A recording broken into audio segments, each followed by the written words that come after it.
Sa mapagpalang na hapon po sa ating lahat, mga kapatid. Salamat po sa tatlong sinagot at salamat din po sa mga wala.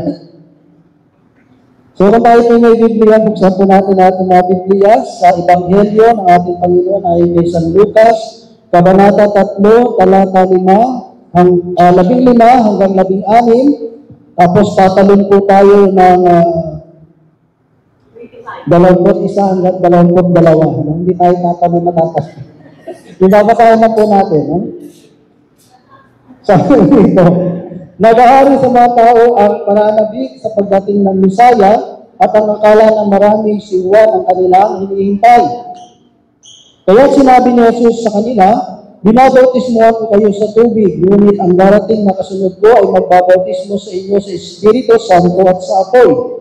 Siya ay makapangyarihan kaysa akin, at hindi ako karapat-dapat magkalat ng tali ng kanyang pangyapak. Verse 21, nabautismuhan na noon ang lahat ng tao, ngunit gayon din si Jesus. Nang siya'y nananalangin na buksan ang langit at bumaba sa kanyang Espiritu Santo sa anyong kalapati. At isang tinig mula sa langit na nagsabi, ikaw ang minamahal kong anak, lubos kitang kinalulugdan. Mga kapatid, mga magulang, mga kaibigan, ito po ang mabuting balita ng ating kaligtasan. Pinupuri ka namin, Panginoon. Sige po, purihin po natin ang Diyos. Amen. Amen. Praise God. Amen. So, sa oras na ito mga kapatid, maaari na po tayo na magkamustahan. Natuloy niyo po, katabi niyo. Bukato na po kayo. Para naninimag yata kayo sa kuwain, Para naninimag yata kayo sa kuwain. Parang natutulala pa. Amen. At tayo mag-alala, buhay pa naman yung nag-untik sa akin. Amen. So, dito mga kapatid, salamat sa Panginoon, muli tayo mag-aaral ng salita ng Diyos. At yung salita ng Diyos na ating pag-aaralan, ito po ay tungkol sa pagbabautismo sa ating Panginoong Jesus. Amen? At dito mga kapatid, may dalawang karakter ang ating Panginoon at si Juan Bautista. Si Juan Bautista po mga kapatid, siya po ay tinatawag na great o isang dakilang propeta. So bakit po siya tinawag na dakilang propeta?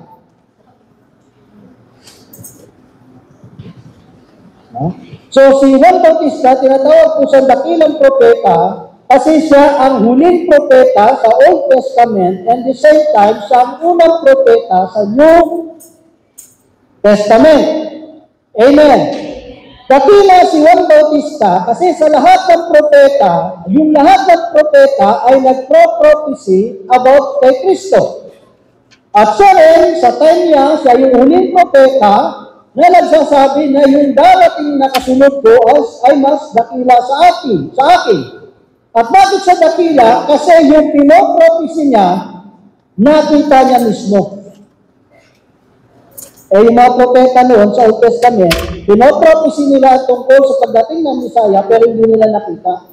Pero si Juan Bautista, siya ang huling propeta sa Old Testament, at siya naman yung unang propeta sa New Testament. At yung magandang sa kanya, nakita niya yung pinopropesya ng tagapagligtas.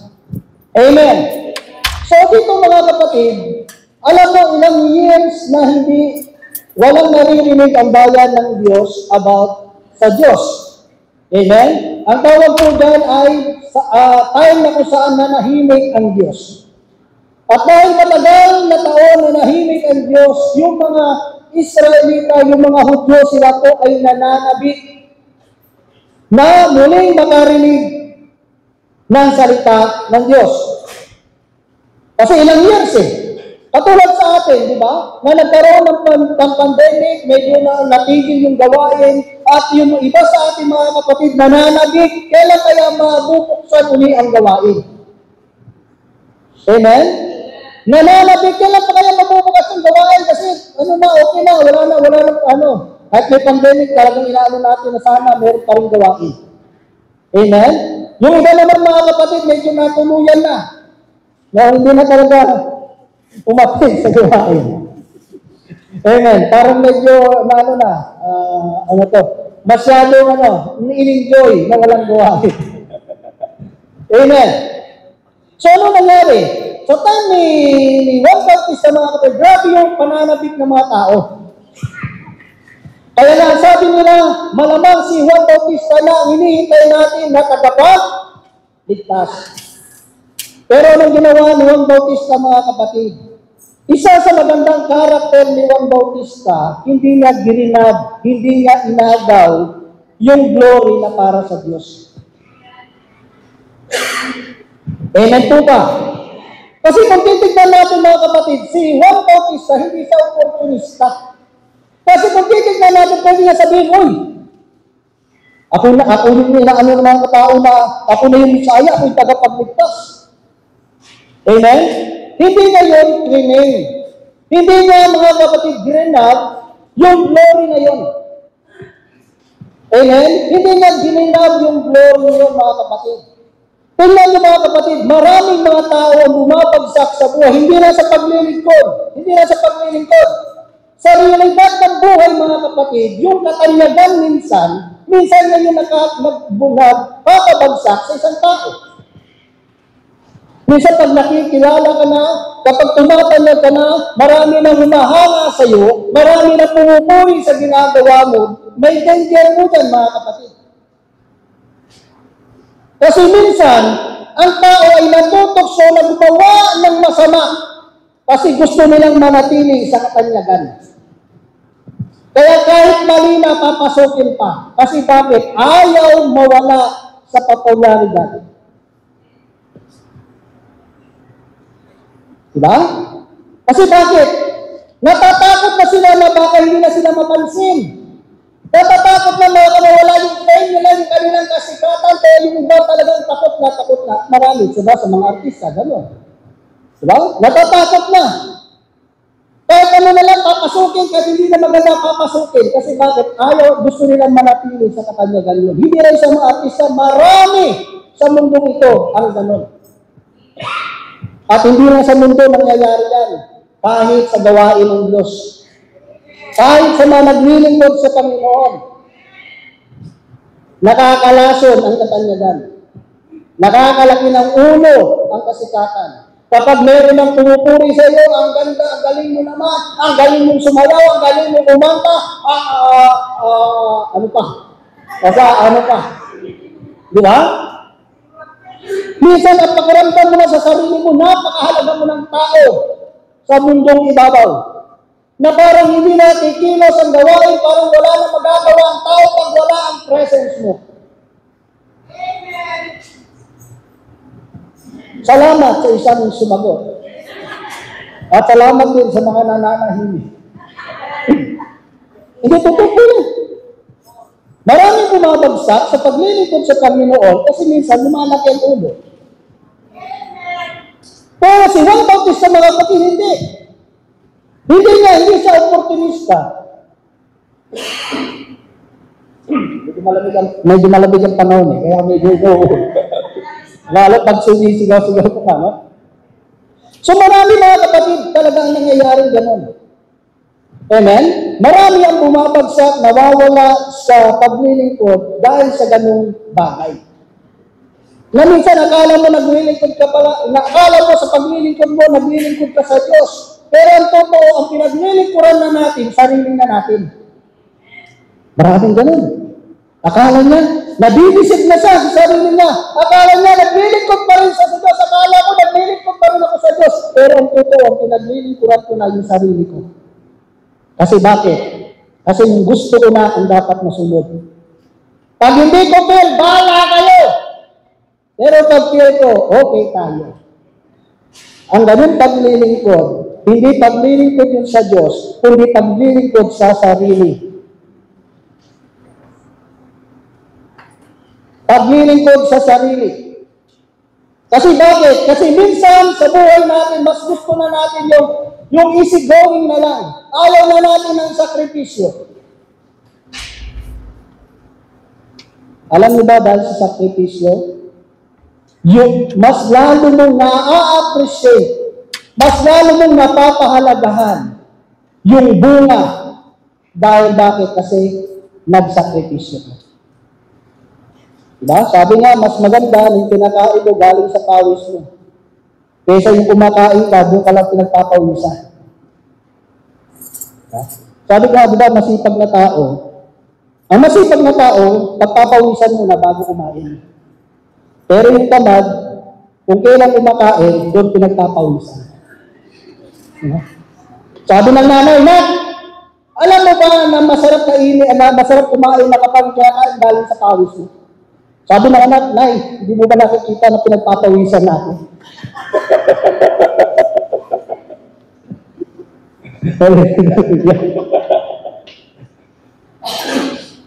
Sarap ka lang ng kain na kaya pinagpapawisan. Alam niyo mga kapatid, pag hindi tayo aware, diyan tayo talaga babagsak sa paglilingkod. No? Ang deception kasi mga kapatid, ang temptation mas madaling malaman eh. Kasi ang temptation mga kapatid, alam mo temptation yan eh. Pero yung deception hindi. Kasi even, sabi nga, even the elected will be deceived. Sabi nga, sabi nga, sa huling panahon, kahit yung mga elected, mabibisig, madadaya. Kaya napakahalaga na sa paglilingkod sa Panginoon, i-check pa rin natin yung sarili natin. Lord, sino pa ba ako naglilingkod? Iba ka yung sarili ko na lang pinaglilingkuran ko. Kasi sa paglilingkod sa Panginoon, minsan kailangan maglingkod kahit hindi ka masaya. Kasi kung naglilingkod ka na lang, dahil masaya ko, baka natutuwa ka na lang. Sabi ko nga sa character formation, maraming grupo nagkakasama lang, pero hindi united. Totoo. Kasi meron iba minsan, kasama-sama lang. Kasi gusto niya paramihan ng grupo, marami kami dito, sama-sama lang. Dito kasi marami. Iba yung mga magkakasama na nagkakaisa, kaysa yung magkakasama na nagsama-sama lang. Magalaking pagkakaiba niyan. Amen po ba? Kasi ang sa paglilingkod sa Panginoon, hindi po yung karamihan. Sabi nga, it's not it's not the quantity, it is the quality. Yun ang mahalaga eh. Diba? Kasi naman sa magkakaibigan eh. Aanin mo yung 100 na kaibigan mo, plastic naman. Diba? Maganda lang pagkaharap mo. Pag may kailangan sa'yo. Pero kahit isa lang yung kaibigan mo, kung totoo, okay ka na doon. Diba? So may kita natin dito mga kapatid, si John the Baptist, hindi po siya yung parang opportunista, hindi siya yung kiniklaim niya yung glory na hindi para sa kanya. Kasi bakit? Sabi ni Juan Bautista, ni magkalag ng kanyang yung sintas, no? Itali na kanyang sandalyas, hindi ako karapat-dapat. Bakit mo yung humility ni Juan Bautista? Bakit? Kasi yung pag hinawakan mo, yung sapatos ng isang tao, isang yan eh, pinakamababang point, isang nakakahiyang gawin ng isang tao. Diba? Minsan sa mga drama, walikan mo sa sapatos ko, diba? Kasi maraming tao na, kaya nun, punasan mo. Unless nila, kung yun ang trabaho mo, taga-punas. Diba? Yung taga-send ka ng sapatos. Yung trabaho mo, okay lang. Pero kung hindi yun ang trabaho mo, at may isang tao, papalinis sa iyo, yung sapatos mo sa maraming tao, diba? Binidegrade ka yun. Diba? Pero kay Juan Bautista, hindi. Sabi niya, kahit ito yung pinakamababa na ipagawa sa akin, okay lang. Okay lang. Kung ito naman ay makalulugod sa Diyos.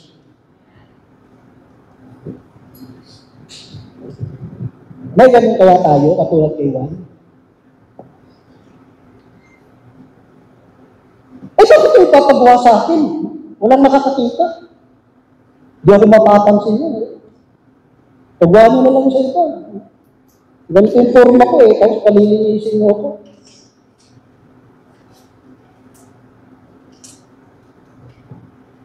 Hello? Minsan namimili na tayo kung anong gagawin natin, ha?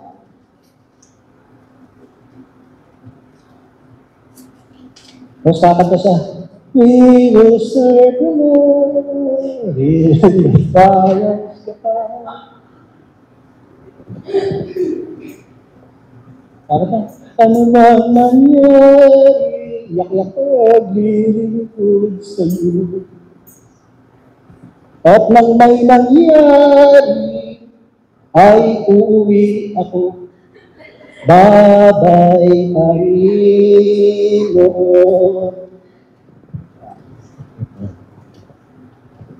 Alam mo, napakasarap makasama yung mga lingkod ng Diyos na kahit anong paggawa mo, gagawin para sa Diyos.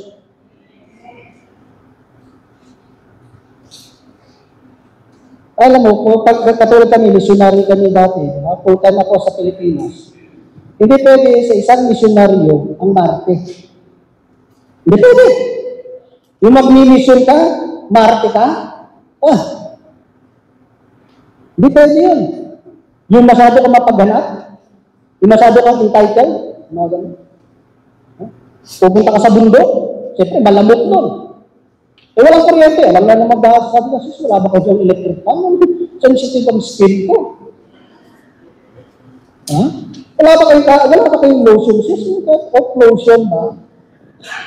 Pero hindi naman kagatin ng mga insekto yung skin ko. Hindi pwedeng ganun sa paglilingkod sa Panginoon. Baka ibigay sa na lotion, baka yung lanahan nila. Baka yung baka yung oil nila. Tapos alas 12, lumilipad ka na. Bibiro na. Hindi ko. Hindi pwede yun. May mission kami, lalo na sa mga bukid, sa mga palayan, yung mga farmers, basta sa mga bundok-bundok. Alam mo naman yun, di ba? Yung iba, pag uminom ka ng tubig, nasa banga lang yan eh. Tapos may yung takip niya, plastic na plato. Tapos yung tubig na bakal. Di ba? Nakalagay yan, nakatungtong. Kasi sinumpo ko ng tubig, inuha ko ba? O sige, nasalukin gano'n, bigay siya. Hindi ka pwede sabihin, ay sis, marami na uminom dyan.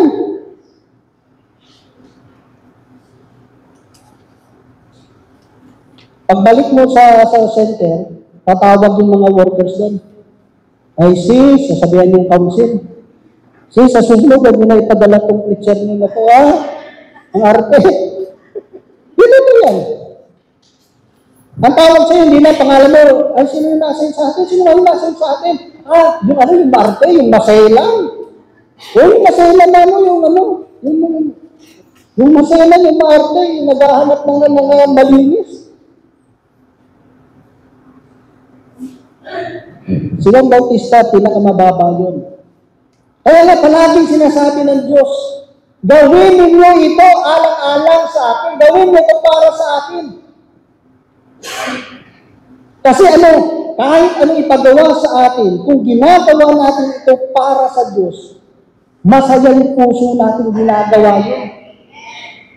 Yung Silang Bautista, mga kapatid, minsan kasi yun ang nakakalimutan natin. Hindi ibig sabihin, ilang years na ako, nag-start ako sa gawain, 1996, nag-choir ako. Pumasok ako sa pagiging preacher, 1999. Lord, matagal na ako sa gawain. Pwede ko ba sabihin, Fred, maglinis ka doon? Sabi ko, 1996 pa ako naglinis ko sa preacher to. Tagal ko na nag-preach. Gusto mo nilinisin niyo lang ako? Oh my goodness. Pwede ba yun? Hindi. Kasi the more tayong tumatagal dapat sa gawain, the more tayong nagpapakababa.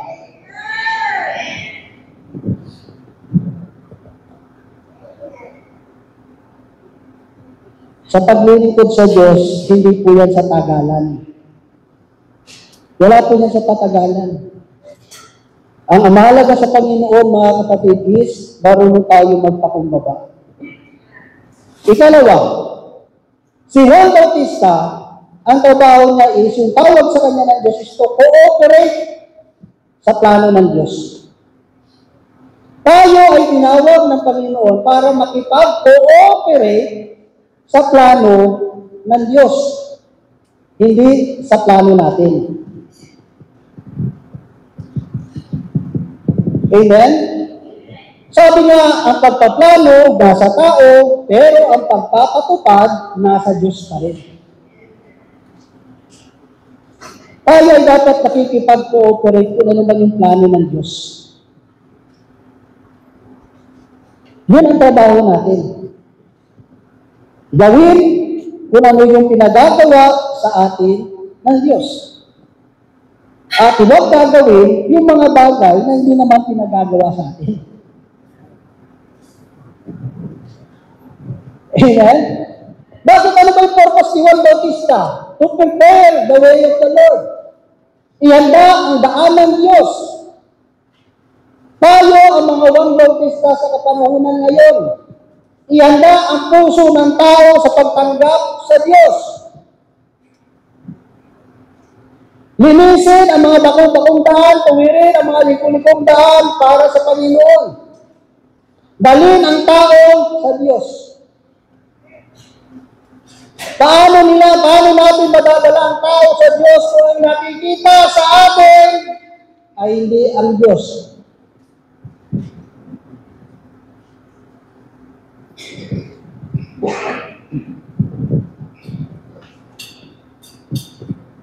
Ang glory ng Ama nakikita kay Jesus. Bilang mga mananampalataya, makita si Jesus sa atin. Kaya nga may kanta, let them see Christ in me.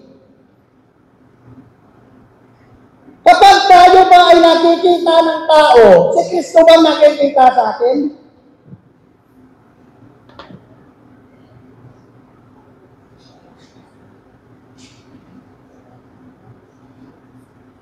Kapag kita, ay, andito na yung bungongera. Ay, nandito na yung chismosa. Ay, nandito na yung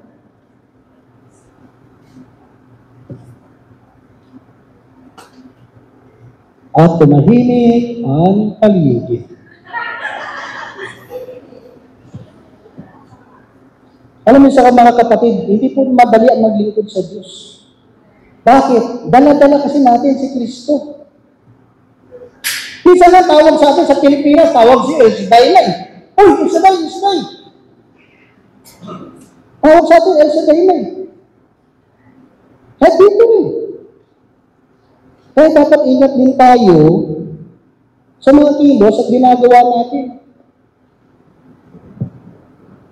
Si Kristo ba yung nakikita sa atin?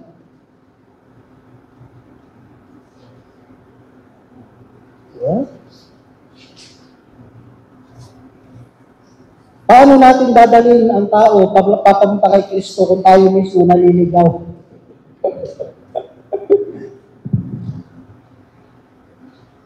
Alam niyo mga kapatid, simple lang. Kunwari yung anak mo, pangaralan mo ba ng pangaralan ng salita ng Diyos? Ang pasin mo ba ng Bible? Araw-gabi. Yung pas mo sa ulo niya.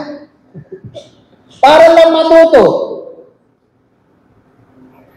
Pero kung hindi nakikita sa atin na mga magulang, kay Kristo, walang saysayan, walang kwenta. Sabi siya, hindi maniwala sa'yo.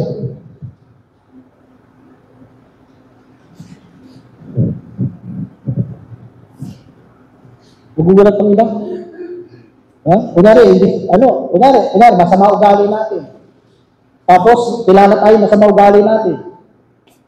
Tapos, nalaman nila, El Shaddai ka. Ano reaksyon ng tao mo? El Shaddai ka? Ba't tinigaling?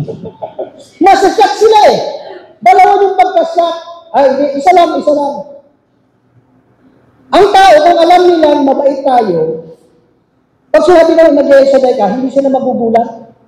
Sasabihin niya, kaya pala, ang bait-bait ng tao yun. Kaya pala yung tao yun, matulungin. Kaya pala yung tao yun, mapakumbaba. Kasi, kaya pala kasi, nakaka-learn. Hindi yung magugulat. Pero kung namumuhay tayo na parang walang Diyos, tapos malalaman nila, nag-serve kayo, magugulat yun. Magugulat? Ha? Really? Magugulat yun. Ha? Really? Minsan parang mahihiya ka pa. Dito to. Dito to po. Kasi ako, nag-mission ako. Diba? Nag-mission ako. Pupunta ka ng ayo, maaga pa. Isang worker. Sabi ko, nag-start ng gawain. Pero pamilya rin boses eh, di ba? Tapos nung nakita si brother, yung mga nag-aayo na, wala tumigil. Tapos sabi niya lang, ay Brad, kanina pa kayo.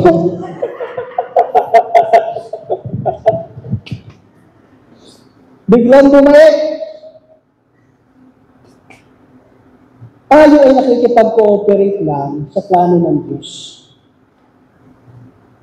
Kasi naniniwala tayo na ito ay gawain ng Diyos, hindi ito gawain ng tao. Amen? Alam niyo ito mga kapatid, sasabihin ko sa inyo. Kapag sumusunod tayo sa Diyos, maraming nababawas sa atin, marami ang nawawala. At kapag hindi naman tayo sumusunod sa Diyos, maraming nadadagdagan sa'yo. Maraming nadadagdagan sa'yo. Hindi ka nababawas. Nadadagdagan ka pa. Para sa iba, uy, ganda pala yun, pag di ka sumunod sa Diyos, nadadagdagan ka pa. Kahit pala pag naglilingkod ka sa Diyos, nababawasan.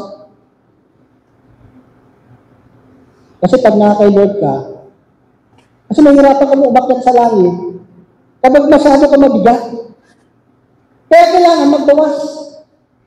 Pag nakakay Lord ka, babawasan ang yabang mo.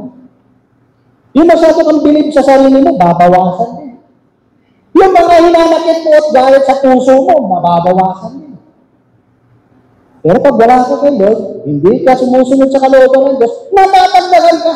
Nadadagdagan ka ng kayabangan. Nadadagdagan ka ng kaaway. Kasi bakit? Ayaw mo magpatawad eh.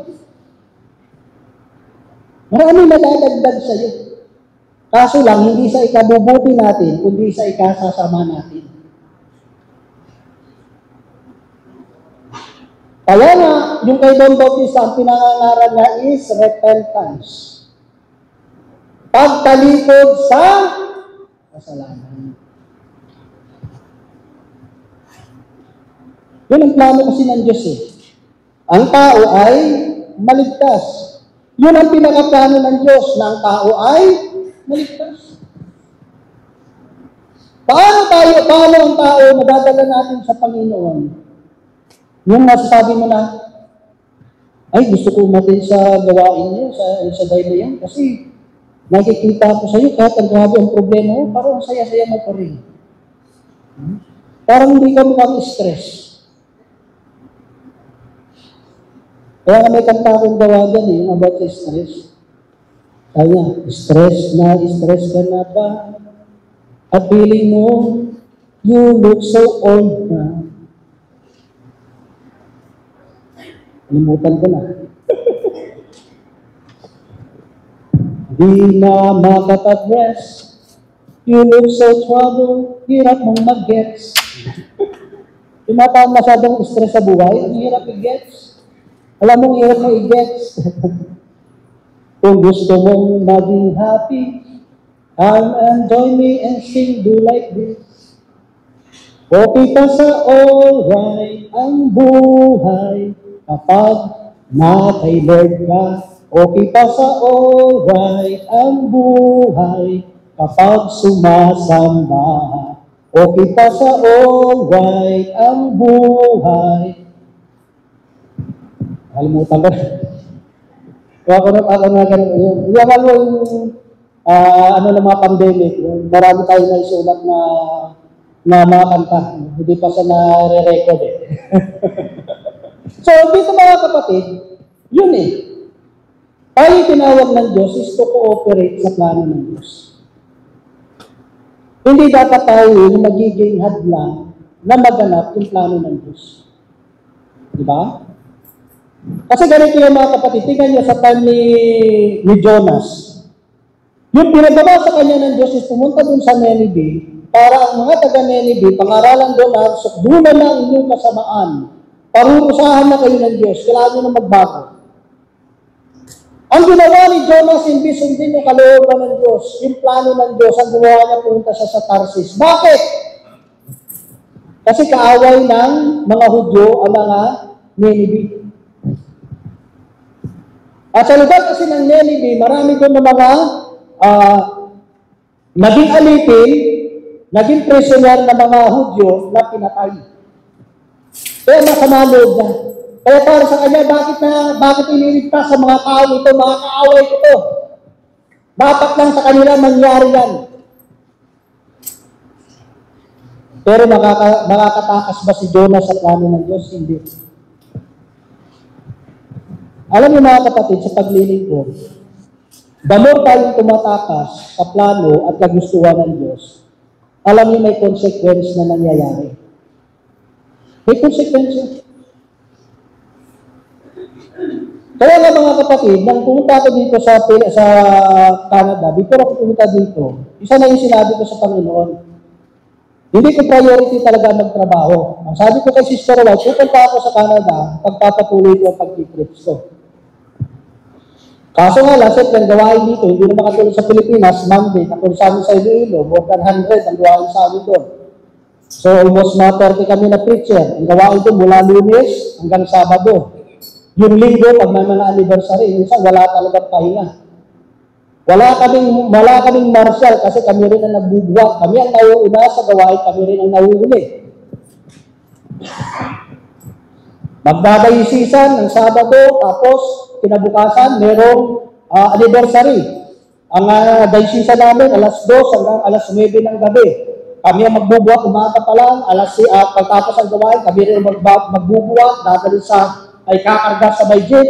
Tapos dediretso na kami doon sa anniversary. Kasi kami magse-set up na rin doon.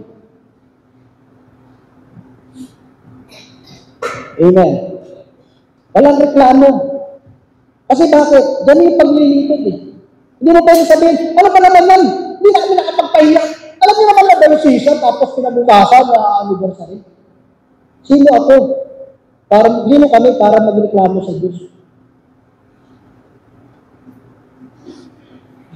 Alam niyo mga kapatid, sa paglilingkod sa Diyos, napakalaga, alamin mo muna ang pinapasukan mo. Hindi ka pwedeng pumasok sa isang trabaho na hindi mo muna inaalam yung trabaho mo.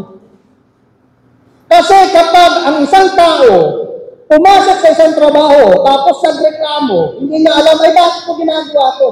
Ay, ang problema, hindi sa trabaho, ang problema nasa iyo. Kasi pasok ka ng pasok, hindi mo muna inaalam ang pinasukan mo.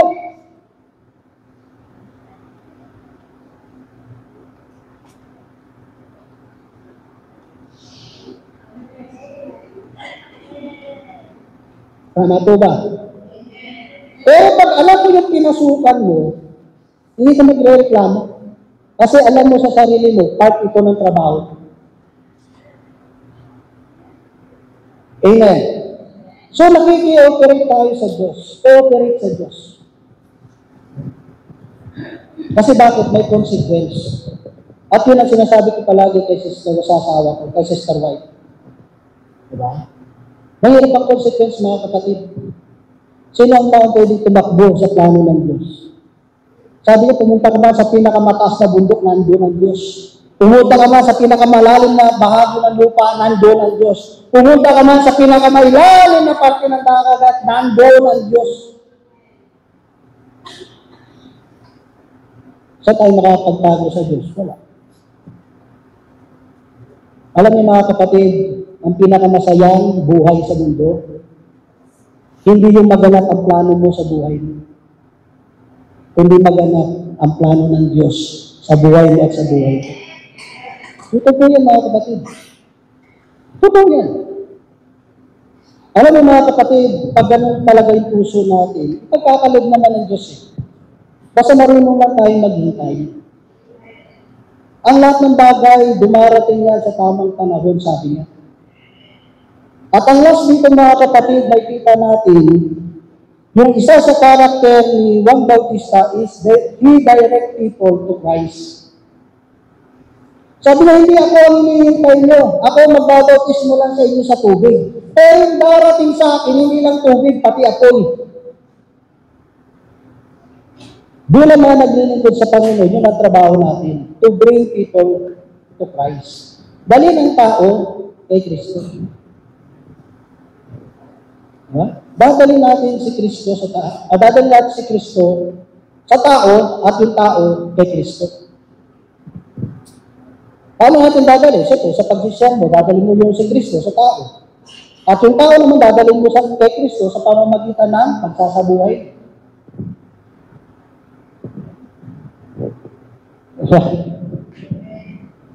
Paano mo dadalhin ng tao kay Kristo? Sa pamamagitan ng yung pagsasabuhay. Kasi bakit? Susundan ka ng tao. Yung problema, baka hindi kay Kristo papunta mo. Yung punta natin, hindi kay Kristo, kay Kristo. Di ba? O kay Christopher. Di ba? So may kita natin dito mga kapatid, yun ang karakter ni Juan Bautista. Sumunod siya sa plano ng Diyos. Alam niyo, kahit na natubutan siya ng ulo, hindi mahalaga yun. Ang mahalaga, nagawa niya yung pinagagawa sa kanya ng Diyos. Nagawa niya yung pinagagawa sa kanya ng Diyos. Alam niyo mga kapatid, sa paglilingkod, marami rin po akong hinaanga ang mga elder disciple. Na makita mo, grabe yung pinagdaanan niya sa Panginoon, pero never na never kang nakarinig sa kanila na titigil sa paglilingkod. Ito po yan. Meron kaming preacher, umayo pa sa gawain, yung anak niya, yung asawa niya may sakit. Sa mga taong hindi nakakaunawa ng paglilingkod, i-question nila yun. Sasabihin, alam mo nang may sakit yung mga anak mo, may sakit yung asawa mo, bakit mo iniwan? Bakit inuna mo yung mission? Pero sabi ng preacher, kung nanatili ako doon, bakit may mangyayari ba? Pero alam niya, pag inuna niya ang Diyos, may magagawa ang Diyos. Alam niyo ba, madali yung desisyon yun? Una ko, preacher, madali ba yung desisyon yun? Hindi. Kasi iisipin ng tao, mas inuna ko yung paglililingkod ko kaysa sa pamilya ko. Pero hindi, kailangan mo pumunta sa mission mo. Bakit? Kasi yun ang calling mo eh. Di ba? Una, kursa ko sa akin. Una ko nakilala si El Shaddai bago ang asawa ko. Kung hindi dahil kay El Shaddai, hindi ko na pangasawa yan. At kung hindi dahil kay El Shaddai, hindi ako nagkaroon ng 3 anak. At baka madagdagan pa. Di ba? So lahat yung bakit malaki nandito sa Canada? Dahil sa Diyos. So bakit yung mga bagay na yun ay binigay ng Diyos? Bakit yun ang magiging rason ngayon para iwan ng Diyos?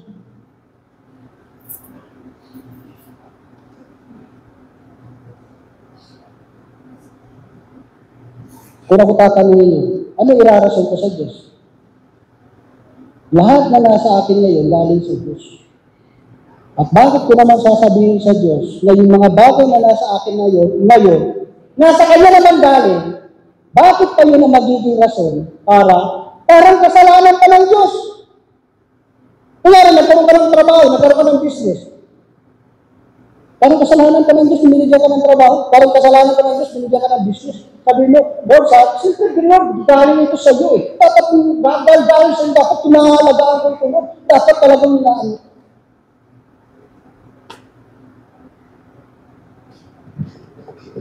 Hindi ganun. Ang Diyos, pag nagbigay, ang totoong biyaya, depende sa iyo kung anong pag-unawa mo. Iba naman pag-unawa natin. Pero sa akin kasi ganito yan. Ang Diyos hindi magbibigay sa atin ng isang bagay na ilalayo tayo sa Kanya. Pag ang Diyos ay nagbigay sa iyo ng isang bagay, yung bagay na yan yung magiging dahilan para more and more and more kang lumapit sa Kanya.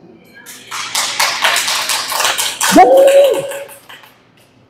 Alam nga lang naman, bigyan ka ng Diyos ng isang bagay na alam ng Diyos magpapalayo sa akin. Hindi. Yan mga kapatid is based sa experience ko. Based po sa experience ko. Kahit sa trabaho ko. Ngayon, ang lapit-lapit lang ang trabaho ko, 1.3 kilometer lang. Marami akong pwedeng pasukan, mas malaki ang sweldo dahil nga sa experience. Pero sa nakakita ng trabaho, minsan pag nalate yung anak ko malilate. Sasabihan ko ng manager ko, ay, sir, medyo malilate ako, hatid ko muna ako. Okay. Nakakalabas-pasok ako. Sa trabaho. Eh, sir, kaya kung umuwi na maga, okay, susundo ko sa anak ko. Okay, pasundo ko. Malate man ako, makakama ako umuwi, same na sundo ko. Saan ka makakahanap ng ganyan trabaho? Purili galing sa Diyos.